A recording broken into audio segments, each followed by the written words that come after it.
देखिए, इतिहास का मतलब सिर्फ राजा महाराजा, लड़ाइयाँ और कौन कब जीता ये सब नहीं होता है। सच कहूं तो असली कहानी तो उन बड़े विचारों की है। मतलब जो धीरे धीरे समाज में आते हैं और अंदर से सब कुछ बदल देते हैं, बिल्कुल एक चिंगारी की तरह। हम्म। और आज हम ऐसी ही दो नाम चिंगारियों की बात करने वाले हैं, जिन्होंने मध्यकालीन भारत में एक तरह की आध्यात्मिक क्रांति ला दी थी। भक्ति और सूफी आंदोलन। और हमारे जो स्रोत हैं वे एनसीईआरटी पर आधारित नोट्स हैं, जो इन दोनों धाराओं का सार बताते हैं। जी। लेकिन आज हमारा मिशन सिर्फ ये जानना नहीं है कि ये आंदोलन क्या थे। हम ये समझने की कोशिश करेंगे कि ये कितना अजीब है ना, कि एक ही समय में भारत में दो बिल्कुल अलग धर्मों से निकली आध्यात्मिक धाराएं लगभग एक जैसी बातें कर रही थी। क्या ये महज एक इत्तेफाक था या इसके पीछे कोई गहरा सामाजिक कारण था? चलिए आज इसी पहेली को सुलझाते हैं। और ये सवाल ही असल में इस पूरी चर्चा का दिल है। और इसे समझने के लिए हमें उस दौर के समाज को देखना होगा, 8वीं से 17वीं शताब्दी का भारत। सोचिए, एक ऐसा समाज जो कर्म कांडों के बोझ तले दबा हुआ था। धर्म बहुत जटिल हो गया था। ईश्वर तक पहुंचने का रास्ता वो कुछ खास लोगों मतलब पुरोहित वर्ग के कब्जे में था। अच्छा। और सबसे ऊपर थी जाति व्यवस्था की वो दीवार, जिसने समाज को ऊंच नीच में बुरी तरह बांट रखा था। तो ऐसे में ये आंदोलन सिर्फ धार्मिक नहीं थे, ये एक तरह का सामाजिक और आध्यात्मिक विद्रोह थे। उस घुटन के खिलाफ एक ताजी हवा के झोंके की तरह। विद्रोह, ये शब्द दिलचस्प है। तो चलिए पहले इस घर में ही उठे विद्रोह से शुरू करते हैं, भक्ति आंदोलन। जब हम भक्ति शब्द सुनते हैं तो मन में पूजा, आरती, भजन यही सब आता है। ये तो बहुत सीधी सादी चीजें लगती हैं। इसमें विद्रोही क्या था? विद्रोही था इसका मूल विचार, इसका जो कोर आइडिया था। उस दौर में मान्यता ये थी कि अगर आपको मोक्ष चाहिए, ईश्वर को पाना है, तो बस दो ही रास्ते हैं। या तो आप ऊंची जाति में पैदा हुए हों, या फिर आप बड़े बड़े यज्ञ करें, अनुष्ठान करें, वो सारे जटिल कर्मकांड जिसके लिए पुरोहितों की जरूरत पड़ेगी। बिल्कुल। भक्ति आंदोलन ने इस पूरे सिस्टम पर ही सवाल खड़ा कर दिया। अच्छा। उन्होंने कहा इन बिचौलियों की कोई जरूरत नहीं है। अच्छा। ये एक तरह से धर्म का लोकतंत्रीकरण था। भक्ति का मतलब था ईश्वर से सीधा, निजी और प्रेम भरा रिश्ता। ये कहना कि आपका जन्म, आपकी जाति, आपका धन कुछ मायने नहीं रखता अगर आपके दिल में सच्ची मोहब्बत है, ये उस जमाने के लिए क्रांतिकारी विचार था। यानी आपको ईश्वर तक पहुंचने के लिए किसी वीआईपी पास की जरूरत नहीं है। बिल्कुल। आपके पास एक डायरेक्ट कनेक्शन है। ये तो वाकई उस समय की सत्ता को मतलब पुरोहित वर्ग को सीधी चुनौती रही होगी। तो फिर ये खतरनाक मानी जाने वाली सोच, ये चिंगारी सबसे पहले उठी कहां से? इसकी पहली लौ जली दक्षिण भारत में, लगभग 7वीं से 9वीं शताब्दी के बीच। इसकी शुरुआत की आलवार संतों ने, जो विष्णु के भक्त थे, और नैनार संतों ने, जो शिव के भक्त थे। अच्छा, आलवार और नैनार। हाँ, और ये कोई बड़े मठों में बैठने वाले ज्ञानी नहीं थे। ये घुमक्कड़ कवि थे, जो गांव-गांव घूमते थे, लोगों की भाषा में, तमिल, कन्नड़ में गीत गाते थे और ईश्वर के प्रति अपने प्रेम का इजहार करते थे। उन्होंने धर्म को भारी भरकम ज्ञान की दुनिया से निकालकर भावनाओं की दुनिया में ला दिया।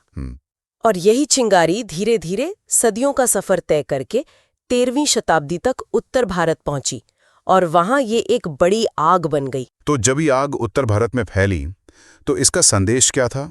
वो कौन सी मुख्य बातें थीं जो ये संत लोगों को बता रहे थे, जो उन्हें इतनी पसंद आ रही थी? संदेश बहुत सरल और सीधा था, इसीलिए वो दिलों में उतर गया। पहली बात, ईश्वर एक है। आप उसे राम कहो, रहीम कहो, कृष्ण कहो, पर वो है एक ही। इस एक विचार ने ही धर्म के नाम पर चल रहे कई झगड़ों की जड़ काट दी। सही बात है। दूसरी ओर सबसे बड़ी चोट की उन्होंने जाति प्रथा पर। कबीर जैसे संतों ने तो खुलकर कहा, जाति न पूछो साधु की, पूछ लीजिए ज्ञान। उन्होंने कहा कि ईश्वर की नजर में कोई ब्राह्मण या शूद्र नहीं है, सब इंसान है। तीसरी बड़ी बात थी महिलाओं को बराबरी का दर्जा देना। उस दौर में जब महिलाओं को पर्दे में रखा जाता था, भक्ति आंदोलन ने मीराबाई जैसी, अक्का महादेवी जैसी संत कवयित्रियों को जन्म दिया। और सबसे क्रांतिकारी कदम क्या था? शायद सबसे क्रांतिकारी कदम था संस्कृत को छोड़कर आम लोगों की भाषा में बात करना। अवधी, ब्रज, खड़ी बोली। जब ईश्वर ने लोगों की अपनी जबान में बात करनी शुरू की तो पंडितों और शास्त्रियों की जरूरत ही खत्म हो गई। ये तो वाकई समाज की नींव हिला देने वाली बातें थीं। ये तो हो गई शिक्षाएं, लेकिन इन विचारों को लोगों तक पहुंचाया किसने? कुछ बड़े चेहरों की बात करते हैं। वो कौन लोग थे जिनकी आवाज में ये जादू था? बिल्कुल, चेहरे ही तो आंदोलन को पहचान देते हैं, और इस आंदोलन में तो एक से एक दिग्गज थे। एक तरफ थे कबीर, दोनों के ढोंग पर बराबर हमला किया। वो कहते थे, पाथर पूजे हरि मिले तो मैं पूजू पहाड़। उनकी भाषा में एक फकीराना अकड़ थी, एक बेबाकी थी जो किसी से नहीं डरती थी। और दूसरी तरफ मीरा थीं, जिनकी भक्ति में विद्रोह से ज्यादा समर्पण दिखता है। हाँ, लेकिन उनका समर्पण ही उनका विद्रोह था।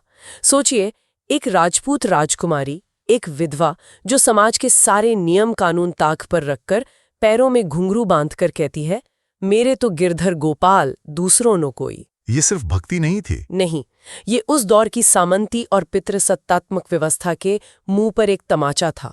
उन्होंने अपनी आजादी अपने तरीके से हासिल की। और तुलसीदास? हाँ, फिर इन दोनों के बीच एक अलग ही धारा थी तुलसीदास की। जहां कबीर सब कुछ तोड़ रहे थे, वहीं तुलसीदास रामचरितमानस के जरिए एक आदर्श समाज, एक आदर्श राजा, एक आदर्श परिवार की नींव रख रहे थे। अच्छा। तो ये हमें बताता है कि भक्ति आंदोलन कोई ऑर्गेनाइज्ड आंदोलन नहीं था। ये कई अलग अलग धाराओं का एक संगम था। बिल्कुल। कमाल है। मतलब एक ही लहर के कितने अलग अलग चेहरे थे। और ये बात और भी दिलचस्प हो जाती है कि जिस वक्त कबीर वाराणसी में समाज को आईना दिखा रहे थे, उसी उत्तर भारत की जमीन पर दरगाहों और खानकाहों में एक अलग ही तरह की इबादत गूंज रही थी, कव्वाली की शक्ल में। हाँ, ये सूफीवाद था। तो क्या ये दोनों दुनिया एक दूसरे से अनजान थी या इनमें कोई बातचीत भी हो रही थी? अनजान तो बिल्कुल नहीं थी, बल्कि एक दूसरे से बहुत कुछ सीख रही थी।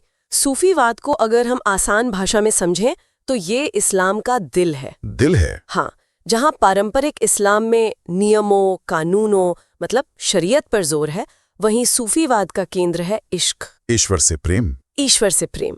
ये ईश्वर को पाने का एक रूहानी, एक रहस्यवादी रास्ता है। इसका सार नियमों का पालन करने से ज्यादा ईश्वर को महसूस करने में है। तो ये इश्क और रूहानियत की धारा भारत कैसे पहुंची? इसकी जड़ें तो बाहर थीं, ईरान और मध्य एशिया में। इसने भारत जैसी जगह में अपनी पकड़ कैसे बनाई, जहां पहले से ही इतनी गहरी आध्यात्मिक परंपराएं थीं? ये बहुत धीरे धीरे और बहुत खूबसूरती से हुआ। सूफी संत कोई हमलावर सेना के साथ नहीं आए थे। वो फकीरों की तरह आए और लोगों के दिलों में बस गए। और इसका सबसे बड़ा जरिया बनी खानकाहें। खानकाहें? जी, खानका वो जगह होती थी जहां सूफी संत रहते थे। लेकिन ये सिर्फ उनके रहने की जगह नहीं थी, ये खुला दरबार था, जहां का दरवाजा किसी के लिए बंद नहीं था। मतलब कोई भी आ सकता था? कोई भी, हिंदू हो या मुसलमान, अमीर हो या गरीब, ऊंची जाति का हो या नीची जाति का, कोई भी आ सकता था, अपनी परेशानी बता सकता था और साथ बैठकर लंगर में खाना खा सकता था। इन खानकाहों ने धर्म की दीवारों को गिरा दिया। मतलब ये एक तरह के आध्यात्मिक कम्युनिटी सेंटर थे। बिल्कुल। और इन खानकाहों में जो तालीम दी जाती थी वो दिलों को जोड़ने वाली थी।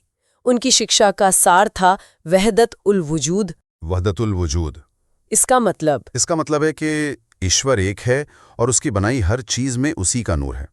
इसलिए इंसान से मोहब्बत करना ही असल में खुदा से मोहब्बत करना है। उन्होंने दुनियावी चीजों को, धन दौलत को ज्यादा अहमियत ना देने की बात की और सबसे बढ़कर शांति और भाईचारे का संदेश दिया। और संगीत यानी समा उनकी इबादत का एक अहम हिस्सा था। और यही आगे चलकर कव्वाली बना। बिल्कुल, यही संगीत आगे चलकर कव्वाली के रूप में मशहूर हुआ, जिसने हजारों लोगों को अपनी ओर खींचा। और भारत में इस रवायत को किन बड़े सूफी संतों ने आगे बढ़ाया? कई बड़े नाम हैं, लेकिन दो नाम ऐसे हैं जो आज भी करोड़ों दिलों में बसते हैं। पहले अजमेर के ख्वाजा मोइनुद्दीन चिश्ती, गरीब नवाज। जी, जिन्हें गरीब नवाज भी कहा जाता है, यानी गरीबों के रखवाले। उनकी दरगाह आज भी एक ऐसी जगह है जहां आपको हर धर्म का इंसान सिर झुकाए मिल जाएगा। उन्होंने सिर्फ प्रेम और करुणा का संदेश दिया। और दूसरे थे दिल्ली के हजरत निजामुद्दीन औलिया। उनका फलसफा तो और भी कमाल का था। वो कहते थे, किसी रोते हुए इंसान के आंसू पोंछना और किसी दुखी दिल को सुकून देना हजारों नमाजों और हज्जों से बेहतर है। वाह। उन्होंने इंसान की सेवा को ही ईश्वर की सेवा बताया। उनके और उनके शागिर्द अमीर खुसरो के किस्से तो आज भी सुनाए जाते हैं, जो हमारी गंगा जमुनी तहजीब की सबसे खूबसूरत मिसाल हैं। ठीक है, तो अब तस्वीर साफ हो रही है। हमारे पास दो जबरदस्त आध्यात्मिक धाराएं हैं जो एक ही जमीन पर एक ही समय में बह रही हैं। एक की जड़ें हिंदू धर्म में हैं, दूसरे की इस्लाम में। लेकिन जो हैरान करने वाली बात है वो ये कि दोनों का संदेश लगभग एक ही है। बिल्कुल एक ही है। एक ईश्वर, प्रेम, बराबरी, कर्मकांड का विरोध, इंसानियत की सेवा। ये महज इत्तेफाक तो नहीं हो सकता। क्या ये संत और सूफी आपस में मिलते थे, एक दूसरे से सीखते थे? अब वो चाय पर मिलते थे या नहीं, ये तो कहना मुश्किल है। लेकिन इसमें कोई शक नहीं कि उनके बीच विचारों का गहरा आदान प्रदान हो रहा था। ये एक दूसरे को प्रभावित कर रहे थे।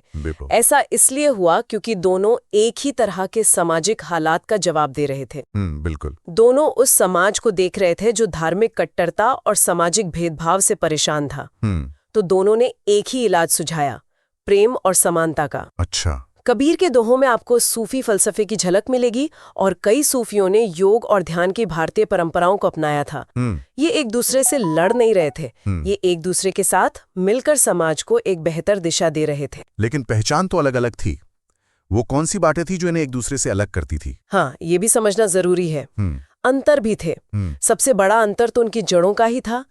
एक की परंपरा वैदिक और पौराणिक थी, दूसरे की कुरान और इस्लामी। ठीक है। दूसरा बड़ा अंतर था इजहार के तरीके में।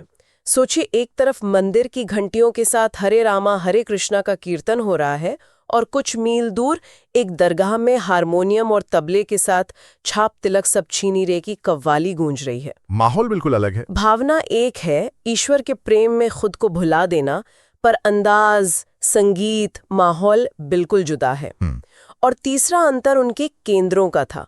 भक्ति आंदोलन ज्यादातर मंदिरों के इर्द गिर्द रहा, जबकि सूफियों ने खानकाहों और दरगाहों को अपना केंद्र बनाया। तो अब अगर हम इस पूरी कहानी का सार निकालें, इन सदियों की आध्यात्मिक उथल-पुथल का भारत पर आखिर क्या असर पड़ा?